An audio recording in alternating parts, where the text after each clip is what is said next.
बड़ा इंपॉर्टेंस है। क्या है? हाँ बेटा बोलो। इसमें दो साइड तो छोटी है ना, 90 छोटी है, तो 90 छोटी है क्या होगा? More than 90। मोर देन एक साइड लिखा है ना, व्हेन एन एंगल, एक एंगल ना कि सारे एंगल, एक एंगल अगर 90 से ज्यादा है तो उसी को क्या कहेंगे हम? Obtuse angle triangle. बेटा अब तुम्हारे लिए राइट बड़ा इंपॉर्टेंट पार्ट है। राइट सबके लिए जो राइट एंगल ट्रायंगल है वो बहुत ज्यादा एग्जाम्स में, हमारे हायर एग्जाम्स में भी जो होते हैं, जो कॉम्पिटिटिव एग्जाम्स होते हैं वहां भी क्वेश्चन पूछा जाता है।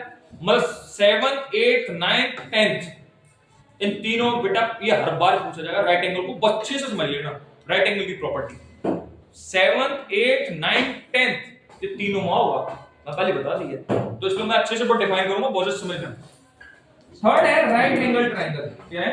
Right angle right angle triangle. तो राइट एंगल ट्रायंगल क्या होता है? When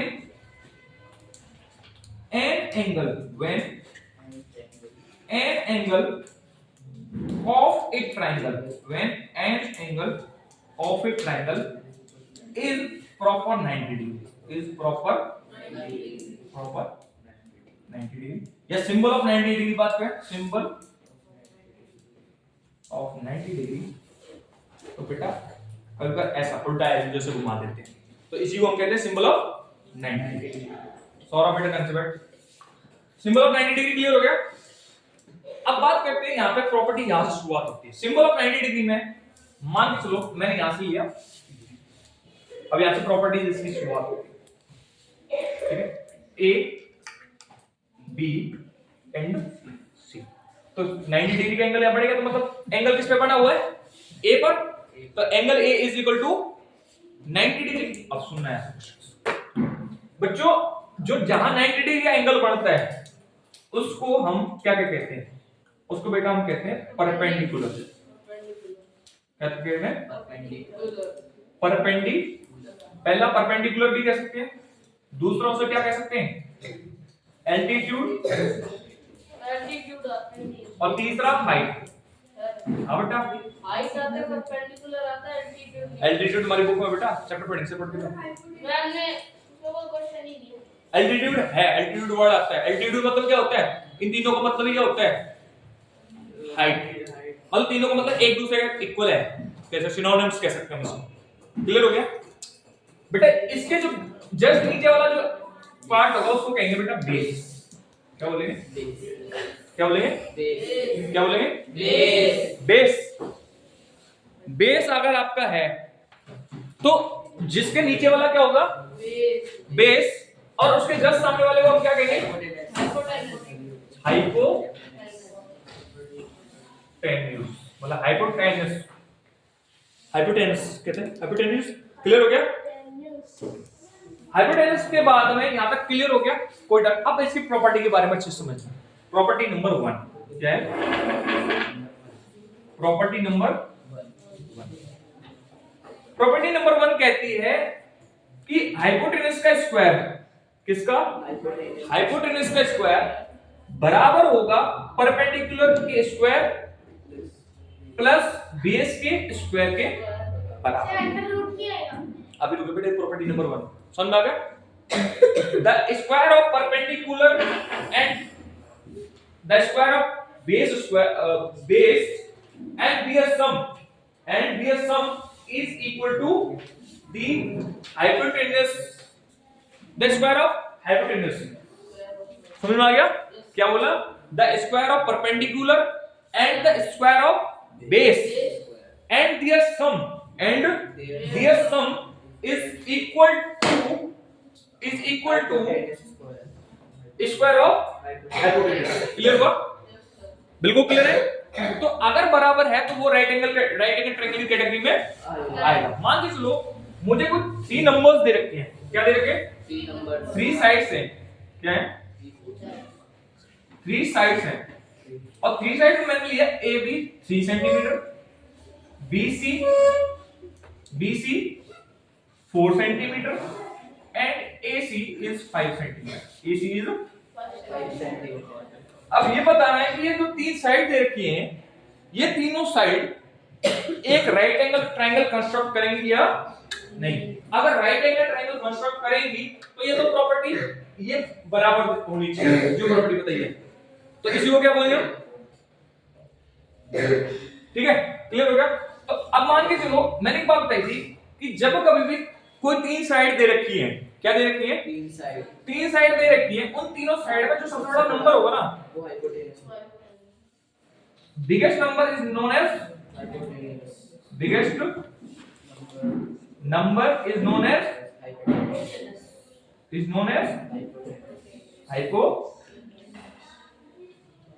hypotenuse. अब हाइपोटेनस में क्या हो गया, 5, h 5 हो गया। अब तुम जब तुम्हें h मिल गया, चाहे तुम p या b कोई सा भी ले लो, p किसी को मान लो या b किसी को मान लो, तुम्हारे ऊपर डिपेंड करता है। तो मैंने मान के चलो p मान लिया मैंने इसको 4 को और b मान लिया, ठीक है, पहला क्वेश्चन क्लियर हो रहा है, टाइप ऐसे क्वेश्चन पूछे जाएंगे सिर्फ। तो मैंने h की जगह 5 का लिख दिया, 5 का स्क्वायर। अब मैं लिखा 4 का स्क्वायर, p मैंने 4 माना और b कितना माना 3, तो 5 का स्क्वायर 25, 4 का स्क्वायर 16 और 9 का 3 का, तो 25 is equal to 25 means sides 3, 4 and 5 construct a right angle triangle।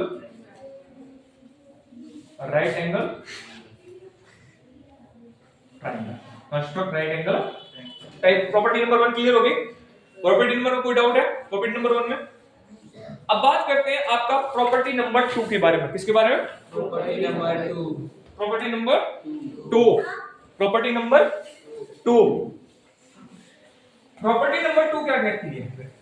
Property number 2 कहती है a right angle triangle can be an isosceles triangle। क्या बोला है? प्रॉपर्टी नंबर 2 क्या कहती है?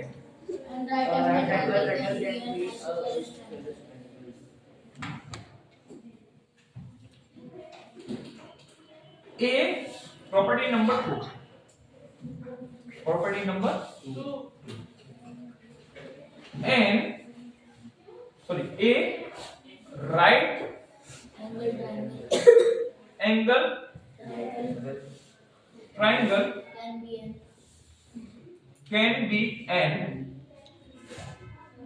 isosceles triangle। Isosceles triangle can be a isosceles triangle। Clear हो गया?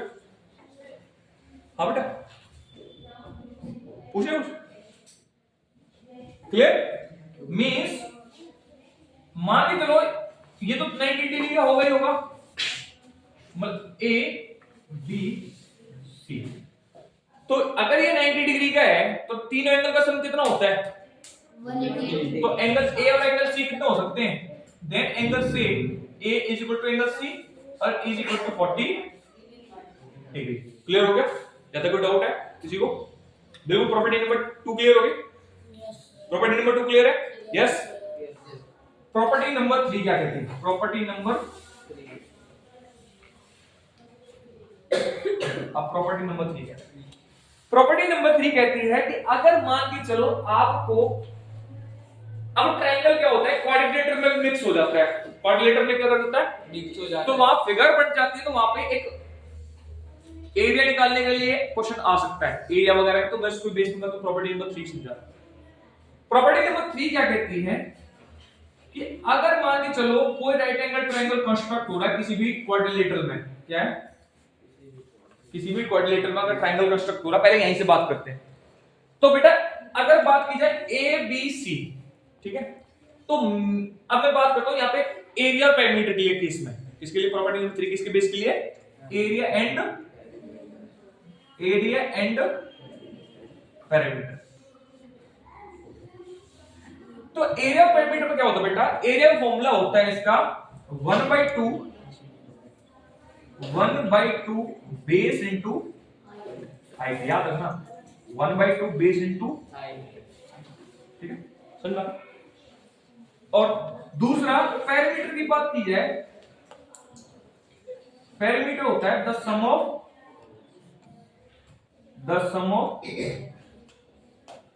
All sides, the sum of means angle A plus angle B plus angle C, ठीक है। अगर मान के चलो पेरीमीटर दे रखा है और थर्ड साइड निकालनी है, क्या निकालना है, थर्ड साइड। तो पेरीमीटर, कोई भी ट्रायंगल हो, perimeter of triangle minus the sum of two side, minus the sum of clear हो गया। या तो सुनना बेटा अच्छे से, यहां पे मान के चलो मैंने ये 5 दे दिया और 4 दे दिया, हो गया। अब क्या होता है कि आपको चीज पता है कि भाई मुझे एरिया निकालना है, तो एरिया के लिए हाइट रिक्वायर्ड है, हाइट क्या रिक्वायर्ड है, क्या रिक्वायर्ड है, हाइट रिक्वायर्ड है। अब जब कभी भी हाइट रिक्वायर्ड हो और बेस रिक्वायर्ड हो, मान के चलो इनमें से कोई एक गायब हो, हाइट या बेस निकालने के लिए हम पाइथागोरस थ्योरम का यूज करते हैं। समझाई, हम क्या यूज करते हैं, पाइथागोरस थ्योरम को यूज करते हैं। किसको यूज करते हैं, पाइथागोरस थ्योरम। आपको एरिया निकालने के लिए तो बेस की रिक्वायरमेंट होगी या हाइट की। अब ऐसे केस में क्या होता है, बेस और हाइट अगर लगाना है तो एक फॉर्मूले होते हैं इनके निकालने। अगर आपको मान के चलो h निकालना है, h अननोन है, s तो जरूरत नहीं पड़ेगी, और बाई चांस निकालने के लिए याद है, h निकालने के लिए हम क्या करेंगे, p का स्क्वायर प्लस b का स्क्वायर, और p निकालना है तो अंडर रूट h का स्क्वायर माइनस b का स्क्वायर, और b निकालना है तो under root h square p square. समझ में आ गया। अब देखना यार, ये तो हो गई प्रॉपर्टी। अब देखो इसको इंप्लीमेंट करेंगे। अब ट्रायंगल की किसके बारे में बात हो रही है, एरिया के। अब एरिया निकालना है तो एरिया के लिए रिक्वायर्ड क्या होगा, मान के चलो मुझे हाइट भी निकालनी है, पैरामीटर भी निकाल, दोनों एरिया पैरामीटर दोनों निकाल, तो रिक्वायर्ड हाइट की भी लगेगी, कोई थर्ड साइड भी नहीं है ना। थर्ड साइड क्या, तो इसमें दोनों केस में याद रखना हमेशा हमें क्या निकालना है, अब यहां पे याद रखना मुझे क्या रिक्वायर्ड है, परपेंडिकुलर रिक्वायर्ड है। तो परपेंडिकुलर का फॉर्मूला क्या है, p is equal to under root h का स्क्वायर माइनस b का स्क्वायर। तो पहले क्या, first find the perpendicular, find the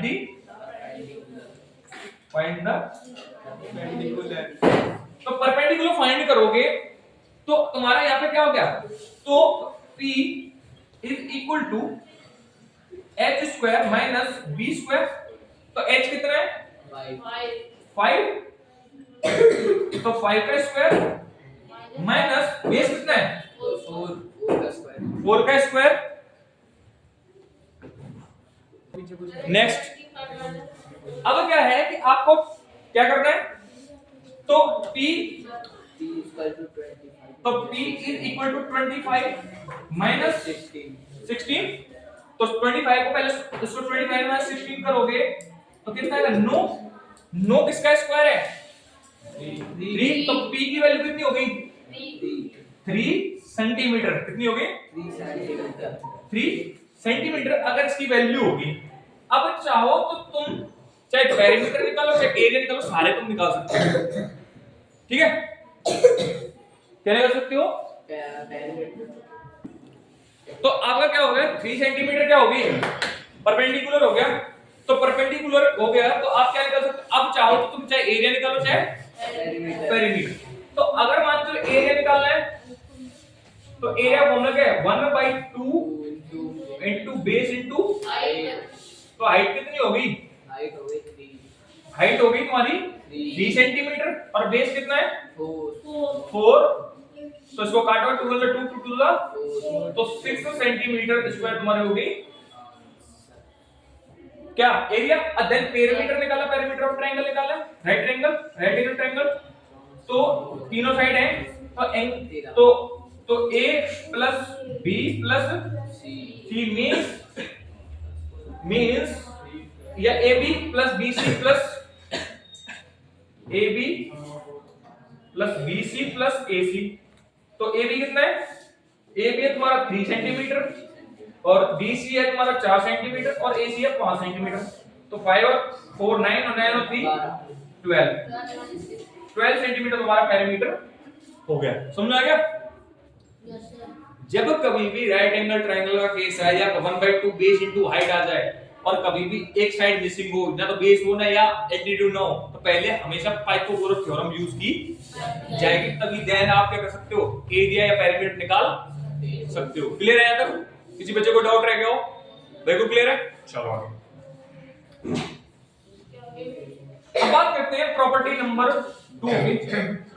property number next की बात करते हैं। बेटा इसको ढंग से समझना और कोई भी, अब यहाँ पे इसकी प्रॉपर्टी नंबर 3 प्रॉपर्टी नंबर 3 में क्या होगा कि आपको राइट एंगल ट्रायंगल के हेल्प से और साइड में एक property number 3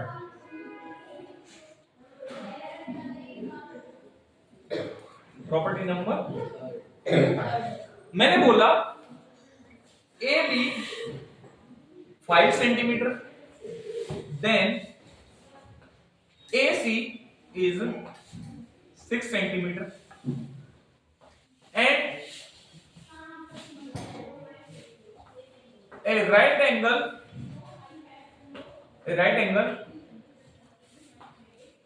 is on the angle B is angle on the B। अब एक ही बताओ एंगल B पे क्या बन रहा है? राइट एंगल बनेगा। अरे मान के चलो मैं एंगल B ऐसे ले लूं तो एंगल B तो यहां बढ़ेगा, तो B तो नीचे आ गया। अरे B नीचे आ गया, या तो A यहां होगा या A यहां होगा, या C यहां होगा या C यहां होगा, तो फिर तो ट्रायंगल कंस्ट्रक्ट होगा।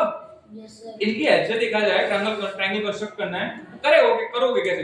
दे दो तीनों चीजें रखी है भाई, B एंगल बढ़ गया, या तो A ऊपर लो या C नीचे, पर अकॉर्डिंग टू क्या कि आपके पास में AB, तो AB A को यहां रखोगे तो C बड़ा नंबर है, C बड़ा है तो मतलब क्या हो गया, किस में जाएगा? हाइपोटेनस में जाएगा। देखा जाए तो क्योंकि AC, तो अगर AB कितना हो गया, A ऊपर रखा तो 5 सेंटीमीटर 5 सेंटीमीटर, देन इधर आ गया तो C, तो कितना हो गया? 6 तो ये हो गया तुम्हारा 6 सेंटीमीटर। और अगर मान के चलो तुम्हारे पास, अब देखो इसका कंस्ट्रक्शन हो गया, फॉर्मूला इंप्लीमेंट हो, अब तुम्हारे पास गायब कौन है? गायब कौन है? बेस का है, तो बेस निकाल पाओगे कैसे?